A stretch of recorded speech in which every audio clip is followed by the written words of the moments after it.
你有没有想过，你每天开车坐的座椅到底是谁造的？别以为整车厂自己一个个搞出来的，其实车上这张沙发背后全是世界顶级供应商在博弈。尤其是国产新能源车，一个比一个豪华，一个比一个能躺能按摩。那这些座椅到底从哪来？先说比亚迪，这家车厂什么都自己干，电池自己做，芯片自己搞，车机自己整，座椅呢也有一部分是自己来的。特别是像秦、宋、海豚、海鸥这种走量车，很多座椅就是比亚迪自己旗下的内装工厂生产的，配合本地供应商把成本压到极致。但你别以为它全靠自研，像汉、唐、腾势、仰望这些高端车型，其实很多座椅模块是佛吉亚做的。这个佛吉亚是法国大厂，专门干座椅、排放和内饰的，给奔驰、奥迪都供过货。也就是说，买一辆汉 EV 顶配，可能你坐的那张按摩通风座椅跟奔驰 GLC 的是同一家出来的。问界就更直接了，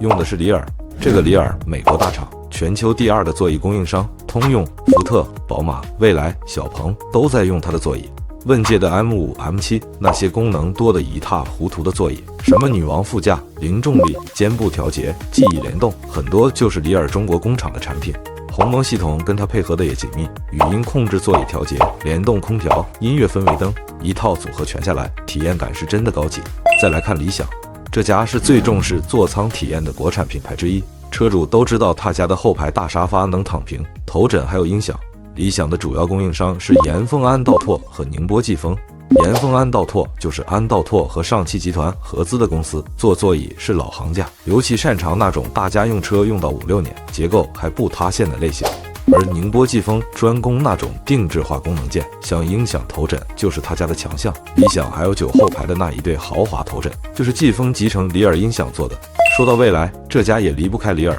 早期 ES8、ES6 用的座椅结构自里尔，有些音响头枕后来也是交给宁波季风做的。未来讲究设计感、质感，尤其是 ES8 的第2排独立航空座椅，细节做得非常精致。很多背后供应商其实跟理想是重合的，有些特殊配置，比如带滑轨的后排大躺椅，还是用的葛兰墨的子公司模块。这家专攻商用车和豪华座椅系统。小鹏这边也是里尔和延丰安道拓轮流供货。像 P7 的那套运动座椅，其实结构和调节模组就和理想很像，都是那种一体式头枕，包裹性强，功能也不差的设计。G6、G9 这些偏家用、舒适方向的车型，更偏向延丰安道拓的路线，主打稳定、性价比高、适配快。反正你拆开看看，基本都贴着 YF 或者里尔的标签。极氪是吉利的高端新能源品牌，它的座椅也讲究，不少版本用的是佛吉亚的产品，有通风加热一条龙服务，也有配音响的高端配置，个别车型甚至可能有季风的定制头枕集成件。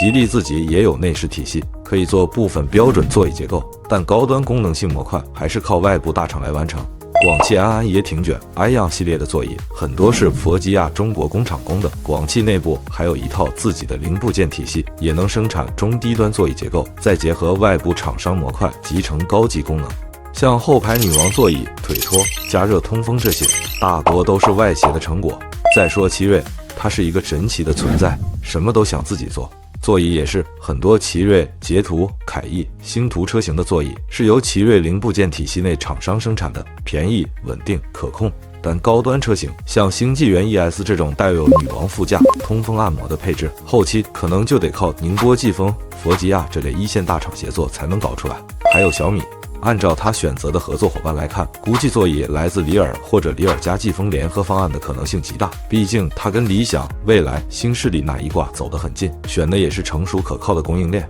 说到底，中国这些新能源车品牌虽然越来越强，但在座椅这种领域，核心供应链还是绕不开里尔、安道拓、佛吉亚这3大巨头，再配上宁波季风、葛兰墨、拓普集团这些功能件、模组和骨架供应商，整套系统才能稳定运行。有钱的品牌会定制全功能电动座椅系统，有预算压力的品牌就把功能砍一半，只留基本的电调或加热。你现在坐的那张座椅，也许表面是国产车标，背后却可能是全球一线大厂的产品。别看你买的车价格差很多，实际座椅用的是同一家工厂出来的。下次坐进车里，不妨摸摸头枕，拉拉腿托，说不定你跟隔壁宝马坐的是亲兄弟。